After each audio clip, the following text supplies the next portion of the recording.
About this Karabakh conflict. Now foreign ministers from both Azerbaijan and Armenia are to visit Washington, D.C. on Friday. What do you expect from that, from the meeting, and are you ready for a trilateral talk with some conditions? Actually, as you know, United States, Russia and France are three co-chairs of the OSCE Minsk group, which has a mandate to facilitate, to find a solution of the conflict between Armenia and Azerbaijan. Therefore, it's natural that our ministers meet in these three capitals. These kind of meetings happened before, many times.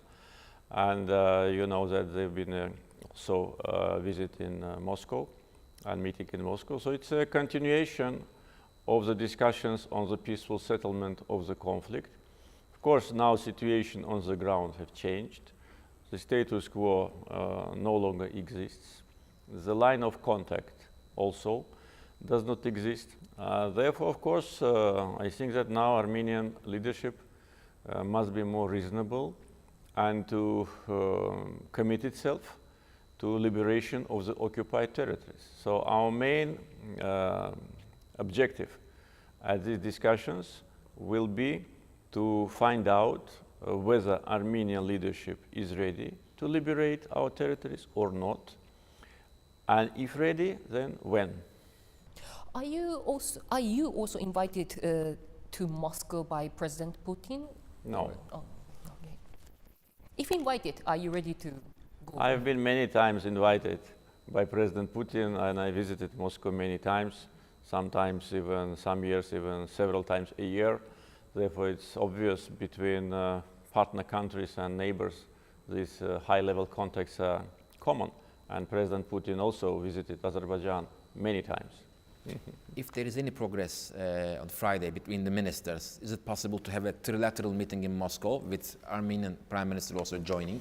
Well, of course it's possible, because these kind of meetings happened before. It depends on what will be the agenda if this kind of meeting is going to take place. Because with this Armenian government, unfortunately, the prospects for peaceful settlement are very remote, because very counterproductive and provocative statements and actions on behalf of Armenian leadership made actual negotiations senseless, because the main topic on negotiation table always has been liberation of the occupied territories of Azerbaijan in accordance with the UN Security Council resolutions. And when Armenian Prime Minister declares that Karabakh is Armenia, and when he declares that Azerbaijan must negotiate with Nagorno-Karabakh so-called authorities, and when he orders a ballistic missile strike on a peaceful city of Ganja and daily attacks on other cities of Azerbaijan, there is not much room for negotiations. Therefore, we had to prove Armenian government that they cannot afford any longer to make these aggressive steps without any punishment. We are punishing them on the ground. We are liberating our territories. Every day almost I announce new cities and villages which have been liberated from Armenian occupation. Armenia is suffering very bitter defeat on the battlefield. Therefore, of course, they must be more reasonable. And definitely the matter of liberation of the territories is happening.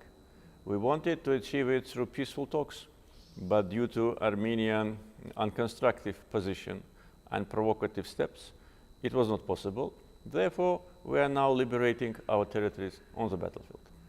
Would you say the second ceasefire has already failed or ended? And would you say the battles are still going on? Well, what there are? Second attempts to achieve ceasefire failed because 2 minutes after the time when ceasefire had to be efficient, they violated the ceasefire. They again attacked our peaceful cities. This morning, from 6 a.m. up until 8 a.m. They launched more than 100 times their shells on peaceful city of Terter, which suffered mostly. And they attacked our military position. They wanted to regain the territories which have already been liberated.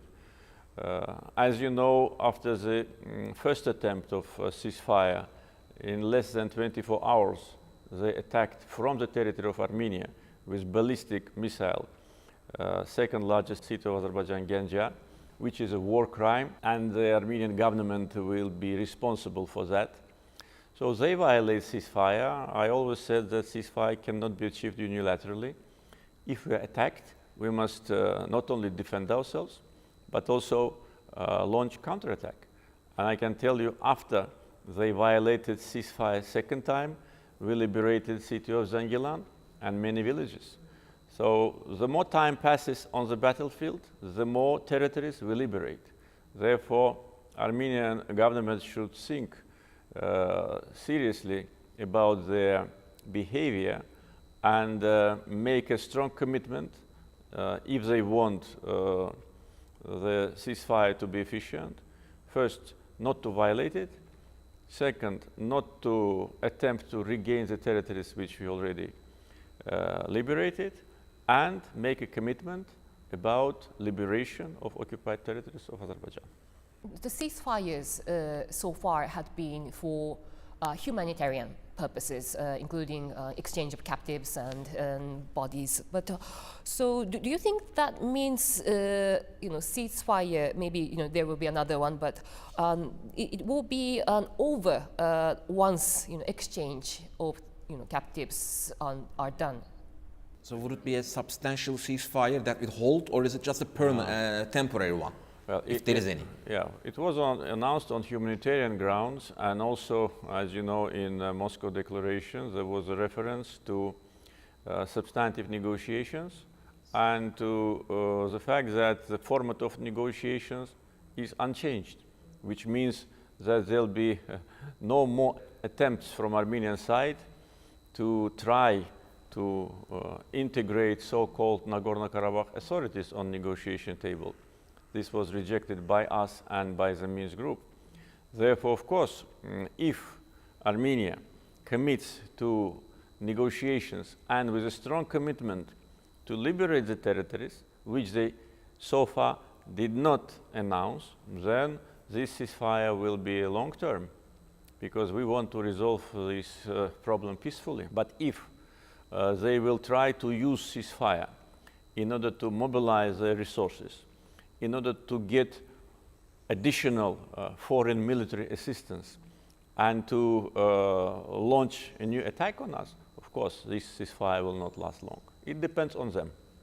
So, would you, in order to get on the table of negotiations, would you demand Armenia to agree to withdraw at least from some of maybe the 7 rounds in advance, before any negotiations? They must make a strong commitment that they will liberate these territories, because this is a part of the basic principles which have been agreed between 2 countries with the facilitation of the Minsk group.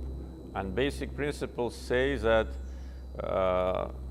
occupied territories must be returned to Azerbaijan, and our refugees and internally displaced persons must return to all the occupied territories, including territory of Nagorno-Karabakh and including territory of ancient Azerbaijani city of Shusha. Therefore, Armenian government must clearly declare that they are committed to these principles, they will liberate these territories, and then, of course, negotiations will start. We do not put a precondition now that territories must be liberated first and then negotiations started. We, at this moment, demand from Armenian side, from Prime Minister personally, the person who is responsible for this violence and is responsible for war crimes against peaceful Azerbaijanis, we demand from him personally saying Armenia will liberate occupied territories. After that, of course, it will be transformed resolution of the conflict from the battlefield to the negotiation table. Would you be ready for a negotiation? Maybe if Armenia says they are ready to withdraw or liberate, say like 5 raions first. All the regions of Azerbaijan must be liberated, all of them. Of course, we can talk about the timing. And in the basic principles, there were certain ideas about timing, on which stage the first regions, on which stage the second part of the regions. So this can be discussed, but it's obvious that all the occupied territories must be returned, and that all has to Azerbaijan be announced before. And all Azerbaijanis must return to their ancient lands. What do you say to Russia's proposal of sending monitoring teams, or what about international monitors? International monitors or peacekeeping forces is part of the basic principles, but it's the last part, one of the last issues which have to be addressed, and definitely both sides, Azerbaijan and Armenia, should agree on who will be those international observers or peacekeepers. Therefore, we did not seriously discuss this issue in the framework of negotiations. I think that Minsk Group co-chairs, 3 countries, will definitely make proposal on their behalf about what composition, the number of so-called observers, when and where they are going to be deployed. Because it's also important from technical point of view, because now it's an active phase of combat operations, where these observers or peacekeepers will be deployed. Their life can be under risk, and what will be their mandate, who will give the mandate to them. And it's clear that when we talk about that, we talk about the territory of Azerbaijan. It's not territory of Armenia. Therefore, of course, we must have a decisive say about that. Therefore, of course, all these issues must be addressed. In principle, we are not rejecting it, but of course, we will put our conditions when time will come. Speaking of Minsk Group, Turkey criticizes Minsk Group as brain dead. Would you agree? I said recently that Minsk Group did not produce any result for 30 years. At the same time, I said that Minsk Group, with the facilitation of the Minsk Group, with the previous Armenian governments, we managed to make progress. Not a big progress, but still progress. But if one group of countries for 30 years cannot produce results, it speaks for itself. And also, the co-chairs of the Minsk Group are permanent members of UN Security Council. And UN Security Council, with participation of these countries and with the voting of these countries, adopted 4 resolutions demanding complete and unconditional withdrawal of Armenian troops from Azerbaijani territories. It's a question why these resolutions are not implemented. Because Minsk Group co-chairs and permanent members are the same countries. So it's an open question. Among the Minsk co-chairs, what would you say to Russia? What would you say to Russia's role as a mediator, leading mediator? And would you say Russia has been fair? 3 co-chairs of the Minsk Group have same rights and same mandate. Therefore, as far as I know, among these countries, they did not choose a leader. They're all equal. And we look at them as mediators. And if any country assumes the role of mediator, this country must be neutral. And if it's not neutral, it cannot be mediator. And the level of neutrality is another question, which of course will be addressed at the proper time. But I think the Minsk Group co-chairs will play their role, especially now when Armenia is almost defeated on the battlefield. And in order to stop violence and in order to implement the mandate, which was for 28 years is not implemented. Do you want Turkey to have more say in the Caucasus affairs and be much more active in this negotiation process? It depends, of course, on the political agenda of Turkey. I cannot speak on behalf of Turkey. What I want to say is that, of course, we always strongly support Turkish active involvement in the regional issues, and actually this involvement is obvious. And Turkey plays an important role now, not only in our region, not only in the Caucasus, but in the broader region and in the world. It is a reality, and it is very good reality for us, because for us Turkey is a brotherly country, our closest ally and friend. And de facto Turkey is already involved, of course from legal point of view also as a member of Minsk Group. And I said once in one of the interviews that Turkey could have been even a co-chair. If today we would have been selecting the co-chairs, definitely Azerbaijan would have supported the Turkish candidacy, and I'm sure Turkey would have insisted on being a co-chair. In 1992, unfortunately, it didn't happen. So this is legal part. And then practical part, as you know, presidents of Turkey and Russia, their foreign ministers, defense ministers, they talk, they meet, they discuss this issue.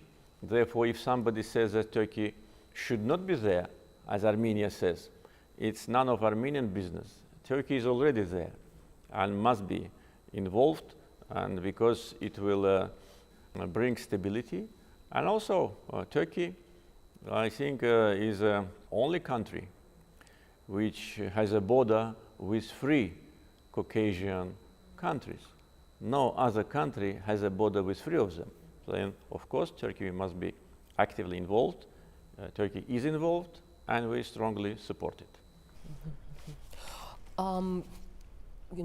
Karabakh is, by international Azerbaijan's territory, but at the same time there are many Armenian inhabitants, and so would you, can you guarantee, once Azerbaijan gets back its control, Armenian inhabitants can live safe-free with equal rights? Yes, definitely.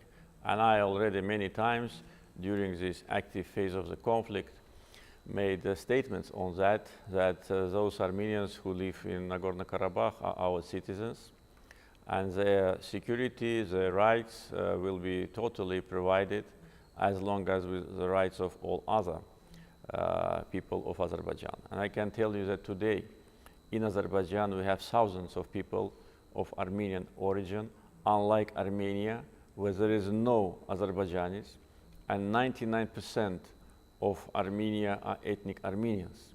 So no national minority can live and can survive there. So they expelled all the nationalities which used to live on the territory of today's Armenian Republic.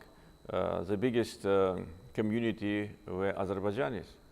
In the beginning of 20th century, the city of Yerevan was 70% inhabited by Azerbaijanis.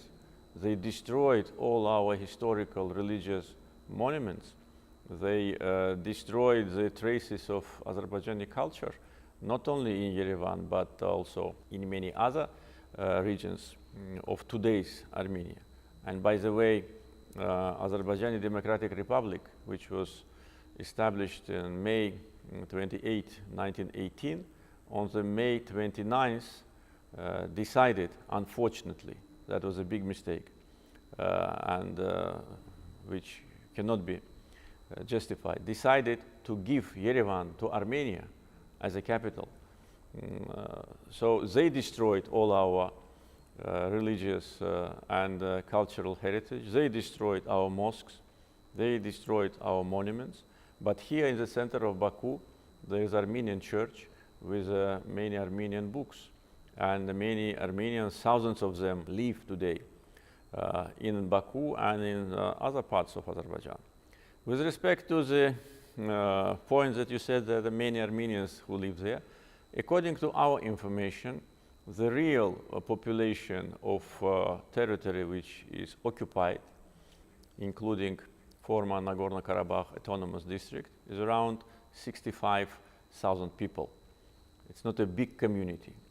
But before the war in the beginning of 90s, there have been more than 40,000 Azerbaijanis who lived in Nagorno-Karabakh, mainly in Shusha, but also in Khankandi, in Khojaly, the city which suffered Armenian genocide committed by Armenians, and many other cities.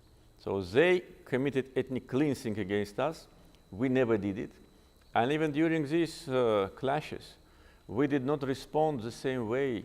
We did not attack with ballistic missiles, neither territory of Nagorno-Karabakh nor territory of Armenia. And I said that we will take revenge, but we will take revenge on the battlefield. So Armenians in Nagorno-Karabakh can be absolutely sure that their security will be provided. And as Azerbaijani citizens, after the criminal junta in Nagorno-Karabakh is thrown away, they will live better. They will live in dignity, they will live in peace, and we will provide all the social and economic advantages for them, as we do for any other people in our country. When you get back Nagorno-Karabakh, would you respect their rights of self-determination as stated in Madrid principles, and would you agree to a referendum? No, of course not. There will be no referendum in Nagorno-Karabakh. We will never agree on that. We did not agree on that during the time of negotiations, and now when we regained a big part of the territory, it is out of question. With respect to self-determination, Armenian people already self-determinated themselves. They have independent Armenian state. Imagine what will happen if Armenians will self-determinate themselves anywhere where they live.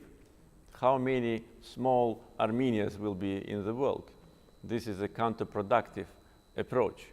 Self-determination is an important factor of international law, but it should not violate territorial integrity of Azerbaijan. There are different types of self-determination. There are different types of communities, and there could be cultural autonomy, for instance. And we see these examples in developed countries of Europe, where there are certain rights of people in their municipalities, in their communities. So, as in any part of Azerbaijan, of course, Armenians who live in Azerbaijan can have this form of communication, but never we will allow creation of the second Armenian state on the territory of Azerbaijan. This is out of question. In other words, there will be no referendum, never. Mm-hmm. Speaking of the battlefields, well, reportedly there are Armenia is recruiting Lebanese, Syrian, Armenians, and at the same time, NGO, namely Syrian Observatory of Human Rights, claims that many ethnic Turkmen fighters from Syria are now on the battlefield alongside with your forces. Would you say that is true? No, this is not true. First, I'd like to say that the fact that Armenia recruited mercenaries and fighters from Middle East is not a secret, and even Armenian Prime Minister admitted it. But he said that they're native Armenians. First, nobody knows whether they're native Armenians or not, and we have information that representatives of different nationalities are now fighting on Armenian side. And second, if the person is ethnic Armenian but citizen of other country, does not mean that he is not a mercenary. Among those who have been eliminated on the battlefield, there are people with Lebanese passport, with Canadian passport. We have evidence about citizens of France, United States, of Armenian origin, yeah, but citizens of these countries, and citizens of some countries of former Soviet Union are fighting against us, together with citizens of the countries of the Middle East. Armenia used mercenaries during the First Karabakh War. This is not a secret. Some of them have been eliminated by Azerbaijan, and they erased the big monuments in their honor, the monuments in the honor of international terrorists. This shows that Armenia is a terrorist state. With respect to Azerbaijan, first, this so-called Syrian Observatory NGO is not a credible organization. We know about many fakes which they spread over with respect to the war in Syria. So there is no credibility to this and trust to this politically motivated so-called NGO. First, we need to check who is financing and then understand who is behind these rumors. Second, not a single evidence have been presented to us by any country. Only rumors, only unjustified statements, and I demanded proof.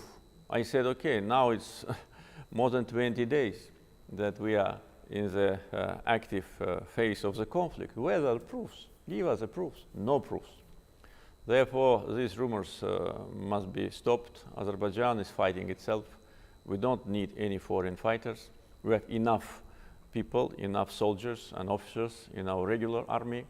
We have a 10 million population. If we need additional fighters, we will announce mobilization, we will recruit. So there's no need for that, and it is absolutely false information. So, as you said, repeatedly, no jihadis and even no Turkmen. No. Okay. They can be people from of Azerbaijani origin coming from other countries. We do not exclude it because we have many volunteers, people who voluntarily, want to defend their country. We cannot exclude that Azerbaijani origin, people of Azerbaijani origin from other countries come, but it is not the way how it is presented, that Azerbaijan invited terrorists in order to fight. This is false information. Are you aware of those volunteers with Azerbaijani origins? They can be, I said. I do not exclude. They can be. Okay.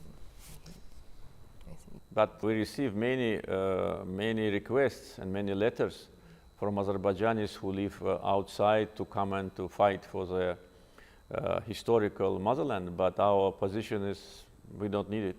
We have enough people on the battlefield.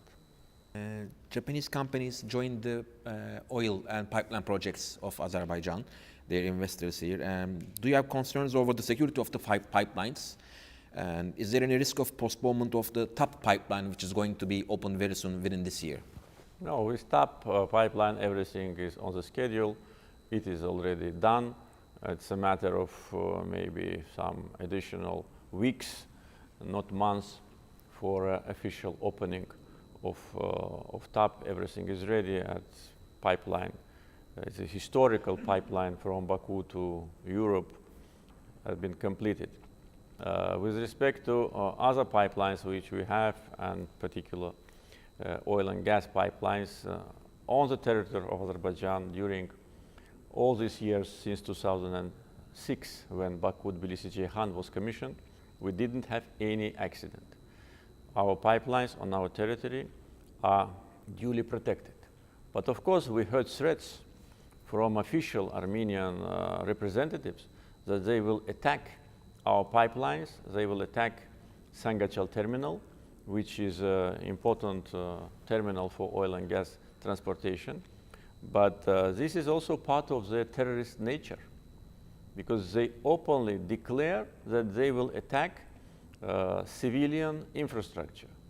And of course, if they do it, they will regret, because they will be punished by us severely And also those countries which today provide part of the energy security from Azerbaijan.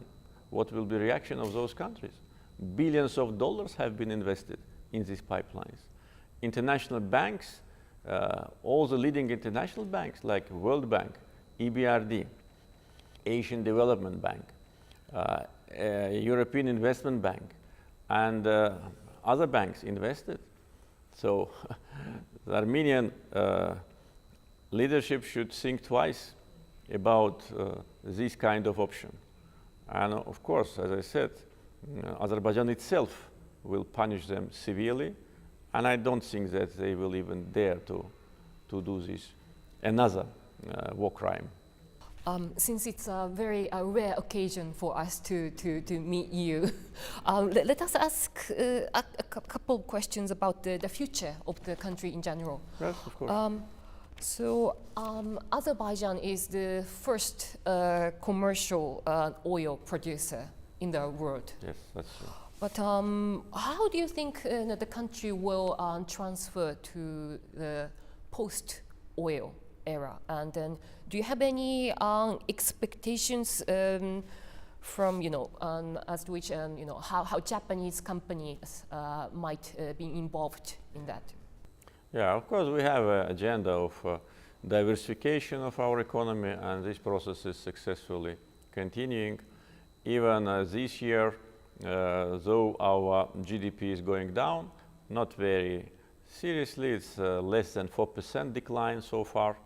In comparison with some other countries, it's not a bad result. But with respect to non-oil related industry, we have a growth. That shows that our diversification program is being implemented very successfully. Industrial development, business opportunities, tourism, of course, before the pandemic was rapidly growing, and innovation sector and agriculture. And of course, coming back to the main topic, when we see that now Azerbaijan is liberating the territories, first we liberated very important water storage, which will provide water supply for tens of thousands of hectares of land. Armenia actually committed ecological terror on us. They were closing the water from the river Terter, and thus 100,000 of hectares of land were not supplied with water. And they were closing in summer when people need it, and they were opening in winter and making floods. So the terrorist nature of Armenia is on every step. So after we regained the territories back, and this is a very good soil for growing different products, for growing cattle, of course our agriculture will have a new boost. We already started to plan our future agricultural development with respect of the liberation of the territories. And of course, we think that investments in human capital will provide for us good opportunities for development, because oil and gas will come to an end once. Though our reserves are huge, we just started to export large quantities of natural gas, and oil production profile will be more or less stable for coming decades. But the non-energy sector, of course, is priority.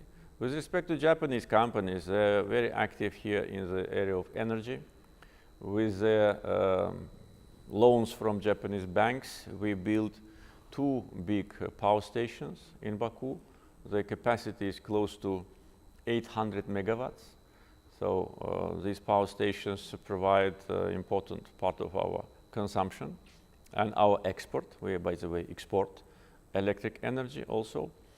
And we want to see Japanese companies in the area of renewable energy, which is now one of the priorities. We already signed preliminary agreements with some investors. So we hope that that area, which is very promising and has potential, because a lot of sun and a lot of winds, especially in Absheron Peninsula, and in many other areas. Today, Japanese companies provide equipment, machinery, technology, also in agriculture. So we are very satisfied with the level of economic cooperation between Japan and Azerbaijan. What about political reforms? You have criticism. There are criticism from mainly Western countries that you yourself succeeded your father, and now your wife is vice president, and so are you ready to sort of like promote like a democracy and to open up power sharing to oppositions? I think that the democratic development in the country is going in a positive direction. We have all the major freedoms in Azerbaijan: freedom of political activity, media freedom, freedom of expression, freedom of assembly, religious freedom. So there's no restrictions on that. We have free internet, by the way. And those who try to criticize us, they should look to the substance and not to spread rumors and use the so-called democratic shortcomings of Azerbaijan for political purposes, for the purposes of political pressure. Now I introduced a new program of political reforms, which was supported by absolute majority of all political parties. And that was done, by the way, before this clash. Now, of course, absolute majority of political parties strongly support my policy on return of the occupied territories. Only two parties are not part of this process. Only two parties are going against national interest of Azerbaijan. This is a Popular Front Party and Musavat Party. And by the way, these two parties, they rejected my proposal for political dialogue. I made this proposal several months ago. I said we need to have a political dialogue, we need to have normal civilized relations between government and opposition, between leading party and other parties. And now I think 50 parties or more supported that. We are in a very active phase of the political dialogue. Only two parties which have a direct financing from outside, which always were acting against national interests of Azerbaijan. These two parties are responsible for loss of the territories because they were in power in 92-93 when Armenia occupied our territories, Popular Front and Musavat. And those people who are responsible for loss of the territories today are leaders of these parties for almost 30 years. And nobody talks about democracy.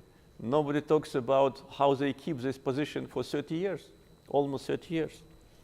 Therefore, those who want to criticize us better look to the mirror. In front of our eyes, in front of the international community eyes, we see how demonstrations are brutally suppressed in so-called democracies, how people are being killed at the rallies, wounded, injured. Every week we see it, how police is using dogs and horses in order to suppress protesters. You will not see it in Azerbaijan, never. Therefore, those who criticize us better take care of their own business. With respect to what you said about me succeeding my father, yes, it is true. But before I succeeded my father, I was for many years member of parliament since 1995 until 2003. I was president of National Olympic Committee since 1997. I was a deputy and then senior deputy of the leading political party, Yeni Azerbaijan Party, and I was prime minister. So my political career is known to international, observers, and of course they know that it was not like they want to present. And talking about succeeding, why nobody talks about Bush family? how they succeeded each other, why nobody talks about Clinton family when the wife became Secretary of State and then was a presidential candidate, and many other cases like that. Let them look at themselves before raising this issue. With respect to my wife was a member of parliament since 2005. She was very active on the issues related with social and humanitarian area. She was and is the head of the biggest in the Caucasus NGO, Haydar Aliyev Foundation. She has strong support among Azerbaijanis. You can ask any person on the street and you will see how they love her and support her. And she was and is a deputy chairman of Yeni Azerbaijan Party. Therefore, her political career also was not a kind of a sudden events. And I can tell you that she was not very happy when I suggested this position to her. I can tell you, maybe I tell it for the first time, it took me a lot of time to persuade her, and I have arguments, and she didn't want. She is totally involved in issues of social humanitarian, and she wants and she helps tens of thousands of people, tens of thousands. But she does it without any PR, without any advertisement, without announcement. So she's a person our people are proud of. You mentioned, freedom of speech and internet, but I believe there are some restrictions on social networking systems. This is temporary restrictions. These restrictions have been imposed after these clashes have started, and we made an announcement to our people that this is for the issues of national security, because we need to protect at this time our information, system from Armenian provocations. So this is a temporary. As soon as this active phase of clashes will stop, all these restrictions will be lifted.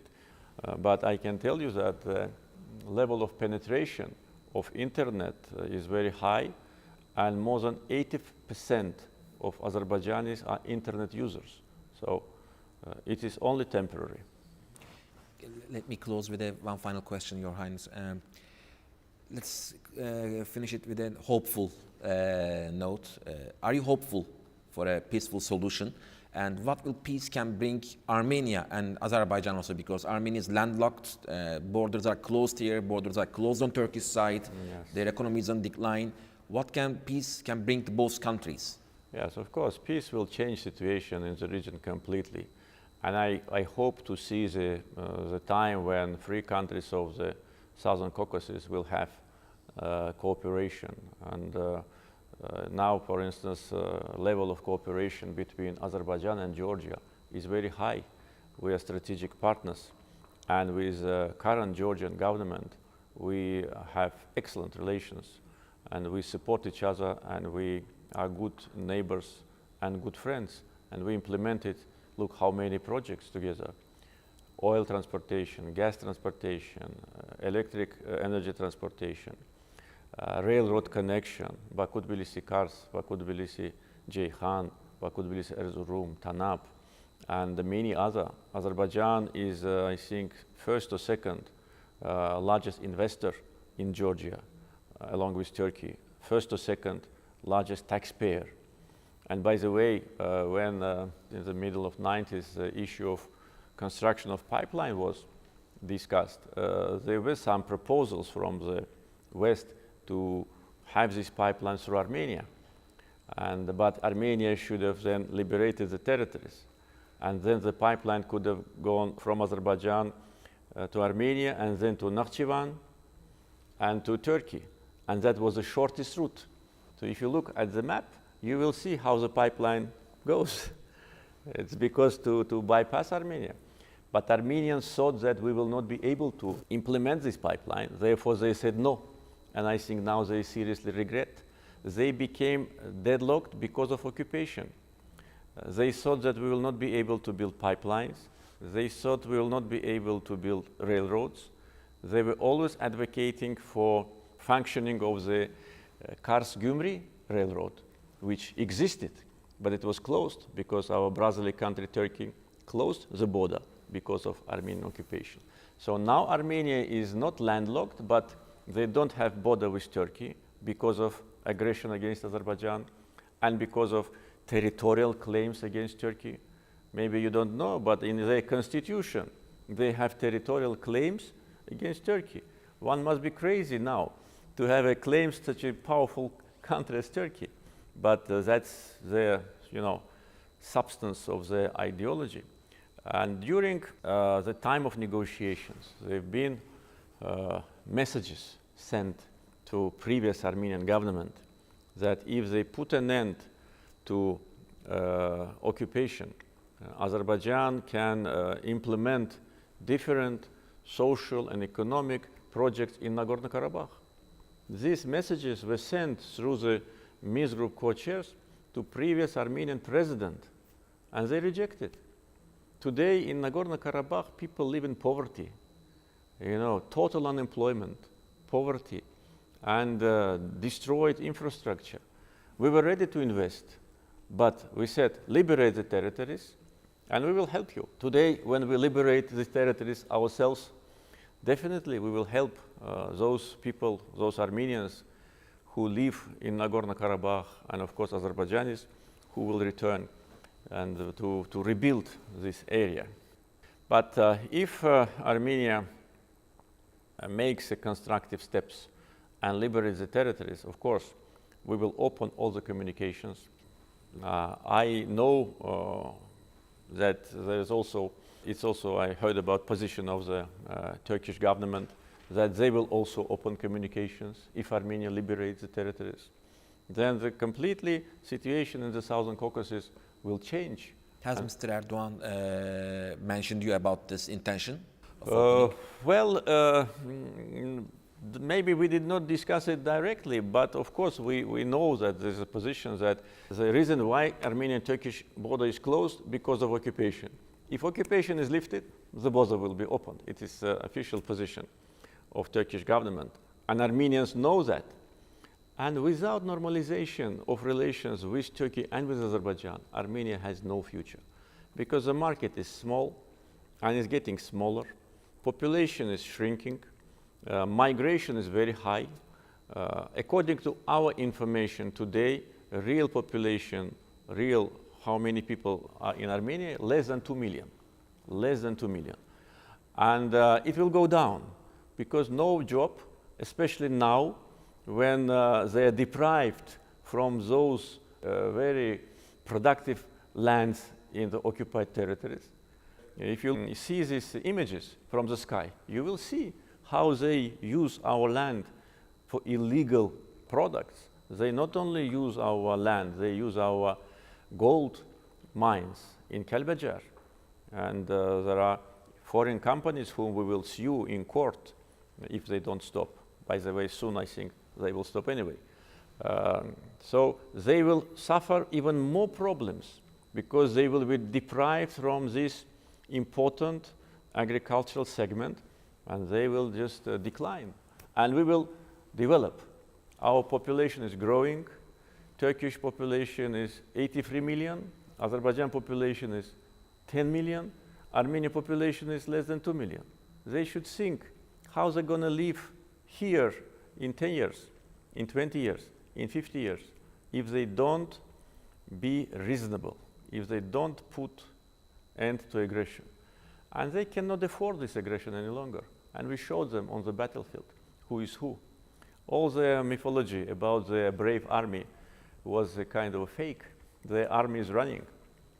We defeat them, we beat them, and we will continue to do it until they get out of our land. Thank you very much for this opportunity. It's been always a pleasure to be in Baku. Thank you.